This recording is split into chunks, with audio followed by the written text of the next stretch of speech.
Hello and Vendui. My name is Ilag Ariak de Rodel. I am a male Sritel half-demon. I have also been called a half-Ilithire. I've reborn now into a new realm. I was born 13.900 of the Forgotten Realms calendar. Due to magical reasons and being reborn in a new world, my spiritual age is not even known to myself, but at this time, I am 29 years of age. I think. Where is here? You ask. Where is the Forgotten Realms, or what even are they? Well, that will be another story. This is about the different elven races as a whole. Maybe even tell some of my old and new stories.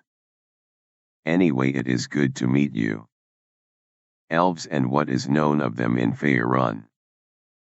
Originally hailing from another realm far removed from Faerun in the distant past, the elves have proved to be one of the most successful and diverse races to appear on a Bearturil. They have taken to the lands, the seas, and even the skies of Faerun, colonizing and expanding through the ages. Today, the great elven realms may have retreated from the encroachment of humans and humanoids, but the elven influence in the world is unmistakable and pervasive.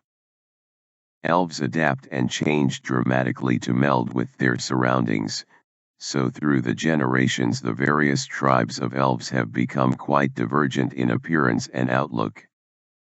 Despite this, all elves retain certain characteristics that set them apart from the other races of the world. Collectively, the elves know themselves as the Telquizir. Translated into the common tongue, it means the people. They refer to all other beings as the Entelques, a less than diplomatic elven expression meaning not people. Elves are graceful, lithe, and beautiful. Regardless of their particular heritage, they are viewed by other races as a highly magical and wondrous people. This awe and respect has an unexpected corollary. Many people view elves as haughty and shamelessly introverted as a race. The reasons for this are numerous, including jealousy, envy, and religious hatred. It is the nature of the elf to elicit such reactions from others, for it seems impossible upon first encouraging the elves to react with anything resembling disinterest or apathy. Many of Faerun's inhabitants believe there to be only 6 different subraces of elves, but there are at least 7. Most common on Faerun are the moon, sun, and wood elves. The drow are easily the most notorious. Less well known are wild elves and aquatic elves, who dwell in distant, remote, and inhospitable regions that see few human visitors. Beyond these 6 subraces stands a 7th, the Avariels, or winged elves. Driven nearly to extinction in ancient times, the last tribe of Avariels is only now rekindling ties with the outside world. Despite the incredible diversity of the various elven subraces, all elves share a number of characteristics. Perhaps the strongest thing they share is their affinity for magic. The use of magic pervades elven society at every level. The most impressive examples of elven magic are the mythals, powerful fields of magical energy created by the ancient elves to cloak entire cities with protective and useful magical auras. The elves' natural resistance to enchantment spells is likely due in part to the fact that every moment of their lives is spent immersed in such magical environments. Elven cities, even without the common magical enhancements that many carry, are beautiful sights indeed. To an elf, a building is little different than a mountain or a tree. They strive to fashion their homes and structures in such a way that they blend completely with their natural surroundings, adding to the natural beauty and purity of the landscape rather than detracting from it. The squat, functional buildings constructed by most humans strike most elves as ridiculous and intrusive. Elven doors are of particular interest. Traditional elven architecture tries to blend into nature, and as a result external doorways into elven structures are often disguised cleverly in the side of a large tree, as a large stone on the side of a hill, and so on. Elven children quickly become quite well practiced at finding and noticing doors, and this skill follows them into adulthood. Secret doors built by other races often amuse the elves with their crude attempts at disguise. Unlike other humanoid races, elves don't truly sleep. An elf needs only to rest and relax in a trance known as a reverie for 4 hours every day. Most elven bedrooms more closely resemble lounges or studies furnished with comfortable couches or divans. The elven reverie has another interesting effect. An elven town never really seems to change in activity level. The length of the reverie allows most elves to enjoy periods of activity approaching 20 hours in a single day. In combination with their incredibly long lifespans, the reverie means that elves can afford to take their time with their projects. If the elves had the humans' bustling need to complete projects as soon as possible, there would truly be no limit to what they could accomplish. Although elves are thought of as a peace-loving people, their racial history is filled with bloodshed and terrible wars to rival any other race. Even today, all elves spend their formative years training with the traditional weaponry of their kind. A proper elf should be ready to defend their home with magic and with steel should the need arise. Despite this, elves do not succumb to feral savagery in their training. They view combat and other martial activities as yet another face of the natural world, and no less deserving of their careful attention and respect. As a result, the elves treat combat almost as a masterfully choreographed dance. Racial history. The elves, despite their long history, are not true natives to Faerun.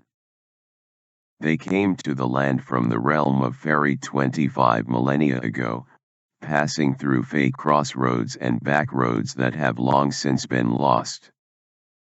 The first elves to arrive were the Telquizir, Green Elves, the Telquizir, Litheri, and the Telquizir, Avariel.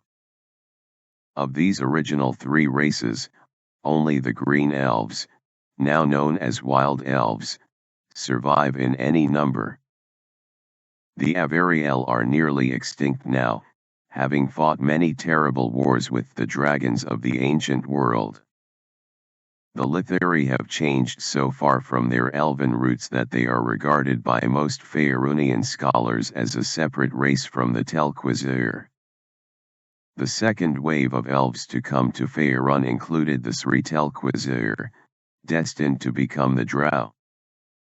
They were the most successful, emerging from the southern jungles of Faerun and quickly establishing grand empires.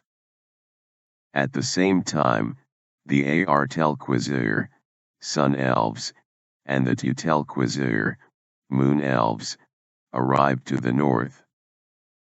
The Alu Telquizir, Aquatic Elves, appeared in the Great Sea not long after. The martial strength and magical prowess of the people in this second wave of elven immigrants brought the time of dragons to a close. As the time of dragons ended, the first flowering of the fair folk began, and the elves settled into 5 major civilizations along the west and south of Faerun. Along the Sword Coast rose Aravandar of the Sun Elves, Ilfarn of the Green Elves, Mayuritar, Chantel Othrier, and Kultormur. To the south, in what is now the Villon Reach, rose the three green elf nations of Thirnitar, Eilur, and Siapir, while two more realms arose in the forests that once covered the Shar, Orishar of the Moon Elves, and Ilithir of the Dark Elves. These elven nations each grew and expanded and developed in their own ways. Unfortunately, these times were not to last. Some provocation, the emerging cruelty of Ilithir, the continued and often violent expansions of Aravandar, which had fallen under the control of the Vishantar family, or another long-forgotten transgression, sparked the First Crown War. Over the next several hundred years, the elven nations slowly tore themselves apart. Just as one crown war ended, it seemed that some new affront sparked a new one. The nations of Ilithir and Muritar saw the worst of the fighting in the early crown wars, but as the Fourth Crown War dawned, the Dark Elves of Ilithir raised the conflict to a new level. Ages ago, a faction of the Seldarin, led by Corellan's lover Arashni, turned on their kin in an attempt to displace the Seldarin. Corellan and his loyal kin defeated Arashni and the other traitors, and banished them to the demon web pits. Frustrated with their inability to eradicate their enemies, the Ilithir elves committed an unheard-of crime. They called upon the traitor goddess Arashni, now known as Lolth, and used the terrible might she granted to completely destroy Muritar. The decimated green elves never recovered, fleeing into the deepest forests. Some, hiding even from their own kin, became the wild elves. Others merged with like-minded sun or moon elf refugees to become a new subrace, the wood elves. Shocked and dismayed at the actions of the Ilithir, the Seldarin intervened. By Corellan's decree, the Ilithir elves were cursed, transformed into drow, and banished from the surface world into the Underdark. After this, Corellan insisted that the elven elders come together in a great forest to the east to debate the cause of the divisiveness and strife at a place of decision and judgment. This place became the Elven Court in Corminthir. After much debate, the Seldarin found that the Vishantar, Sun Elf lords of Aravandar, were culpable. The Vishantar were destroyed in the fifth and final crown war that followed this verdict. In the 10 millennia since the last crown war, many other elven nations have risen and fallen on the island of Evermeet, in the Vale of Evereska, deep in the high forest, in the great forest of Corminthir, and in the distant Uerwood. Although these newer nations all achieved great things in their own time, none of them ever equaled the might and power achieved by those first nations established during the first flowering. As the humans began to raise their own empires, the elves found it beyond their abilities to check the rash expansion and arrogant power of lands such as Yhamdath, Corumshan, and Netheril.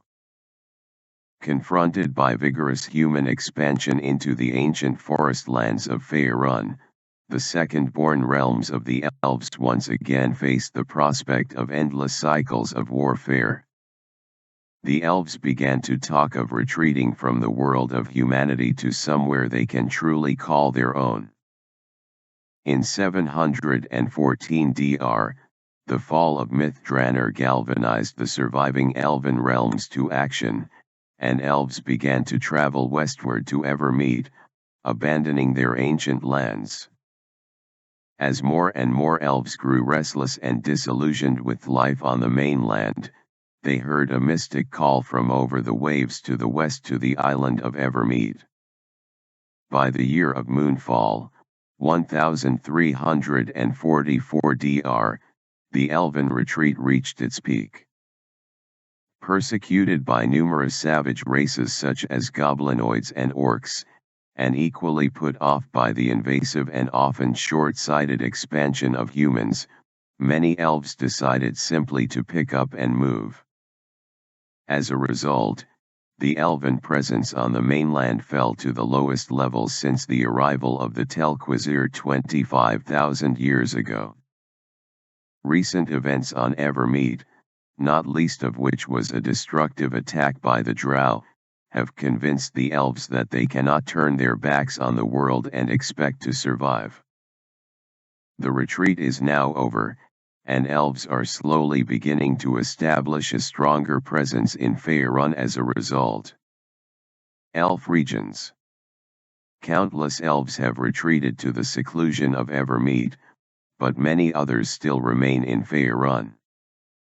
I hope you enjoyed this explanation of elves as a whole race. I will break them all down in different episodes. I hope you all have a good roleplay.